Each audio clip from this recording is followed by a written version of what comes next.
হযরত হাসান রাদিয়াল্লাহু আনহু এর বিষ পানে অত্যন্ত করুণ মৃত্যু। হাসান রাদিয়াল্লাহু আনহু হুজুর সাল্লাল্লাহু আলাইহি ওয়াসাল্লামের প্রিয় নাতি ছিলেন।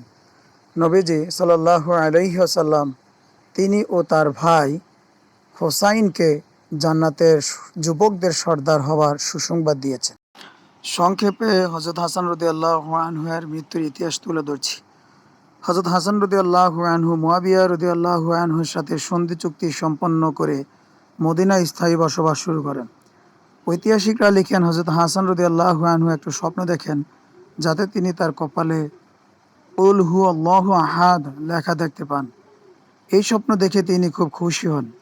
এদিকে সুসংবাদ মনে করেন তখন উক্ত বিষয়টি সেই সময়কার এক প্রসিদ্ধ বুজুর্গ সাঈদ বিন মুসাইব রহমতুল্লাহ আলাইহ শুনতে পেয়ে বলেন, যদি এই স্বপ্ন হাসান রাদিয়াল্লাহু আনহু দেখে থাকেন তাহলে এর তবির হলো হাসানের খুব কম হায়াত বাকি রয়েছে, অচিরেই তিনি আল্লাহর ডাকে সাড়া দিবেন।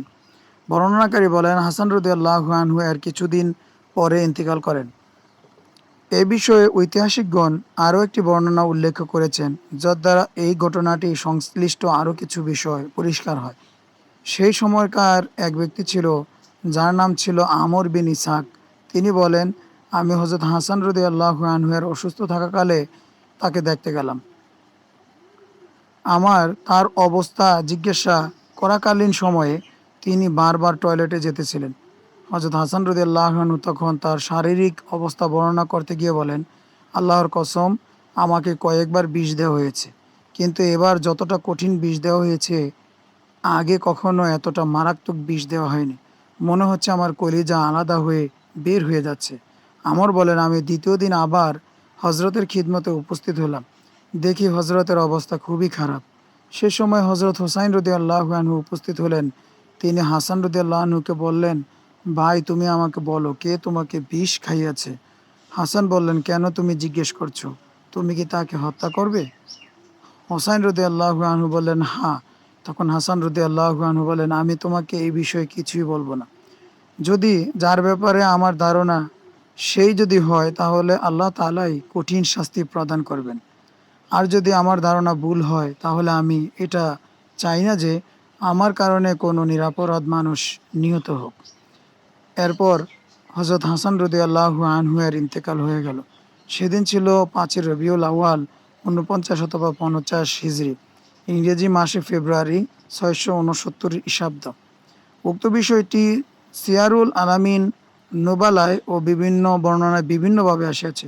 হযরত হাসান রাদিয়াল্লাহু আনহুর মৃত্যুর বাহ্যিক কারণ ছিল বিষপান। কে বিষ পান করিয়েছিল হযরত হাসান তার নাম বলেননি, গোপন রেখেছেন। মুমূর্ষু অবস্থায় ধৈর্য ও সবরের চূড়ান্ত পরাকাষ্ঠা প্রদর্শন করেছেন। জীবনভর অন্যের ক্ষতি সাধন থেকে নিজেকে মুক্ত রেখেছেন। আল্লাহর প্রিয় বান্দাদের হাকিকি অবস্থা হযরত হাসান রাদিয়াল্লাহু আনহু এর এই প্রশংসনীয় আখলাক দ্বারা পরিস্ফুটিত হয়ে ওঠে। অনেক ঐতিহাসিক বিষ পান করানোর বিষয়টি উল্লেখ করেননি। অনেকেই উল্লেখ করেছেন, যারা উল্লেখ করেছেন তাদের অনেকেই বিষ পান করিয়েছেন, তার নাম উল্লেখ করেননি। অনেকেই হজরতের স্ত্রীর নাম উল্লেখ করেছেন। প্রশ্ন হলো, উক্ত স্ত্রী কেন স্বামীকে বিষ পান করাবেন? এই বিষয়টি যদিও পরিষ্কার নয়, তবে একটি ইঙ্গিত পাওয়া যায়। আল্লাহ মাফ করুন, হজরতের শানের খিলাফ শব্দে বিষয়টি উল্লেখ করা থেকে আল্লাহ আমাদের হেফাজত করুন। ইমাম হাসান রাদিয়াল্লাহু আনহু অধিক বিয়ে করতেন, সেই সাথে আবার তালাক প্রদান করতেন।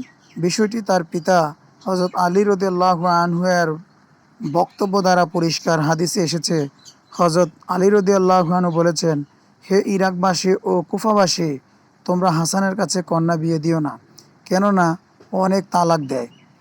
মুসান্নাফে ইবনে আবি সাহেবা হাদিস নাম্বার এত। হযরত আলী রাদিয়াল্লাহু আনহু বলেন, হাসান রাদিয়াল্লাহু আনহু বিয়ে করেন আবার তালাক দেয়, এইভাবে চলছে। আমার আশঙ্কা হচ্ছে গোত্রে গোত্রে এই নিয়ে শত্রুতা না তৈরি হয়ে যায়। মহিলারা স্বাভাবিকভাবেই প্রচণ্ড আক্রোশপ্রবণ হয় আর স্বামীর বিষয়ে থাকে অনেক বেশি আত্মকেন্দ্রিক। এই বিষয়ে ছাড় দিতে মোটেও রাজি হয় না। মাথায় বুদ্ধিও অনেক মহিলার কম থাকে। এই বিষয়ে স্ত্রীদের মাঝে কোনো প্রকার আক্রোশ জমে থাকতে পারে। আক্রোশবশত কোনো স্ত্রীলোক এই কাজ করে বসতে পারে বলে মনে হয়।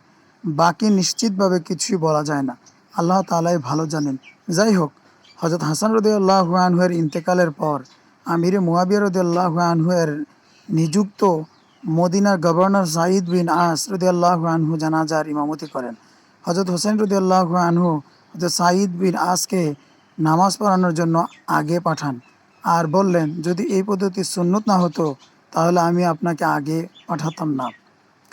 হযরত আমিরে মুয়াবিয়া রাদিয়াল্লাহু আনহু এর নিযুক্ত গভর্নর সাঈদ বিন আস রাদিয়াল্লাহু আনহু জানাজা পড়ালেন। অতঃপর তাকে স্বীয় দাদি হযরত ফাতেমা বিনতে আসাদের কবরের পাশে জান্নাতুল বাকিতে দাফন করা হয়। মৃত্যুর সময় তার বয়স ছিল ৪৭ বছর। ইবনে হাজার মক্কি রহমতুল্লাহ আলাইহি লিখেছেন, হযরত হাসান রাদিয়াল্লাহু আনহু হুজুর সাল্লাল্লাহু আলাইহি সাল্লামের জীবদ্দশায় ছিলেন ৭ বছর। তারপর স্বীয় পিতা আলী রাদিয়াল্লাহু আনহুর সাথে ছিলেন ৩০ বছর। তারপর ৬ মাস খলিফাতুল মুসলিমিন ছিলেন। তারপর ৯.৫ বছর মদিনায় বসবাস করে ইন্তেকাল করেন। Like, share, and subscribe, please.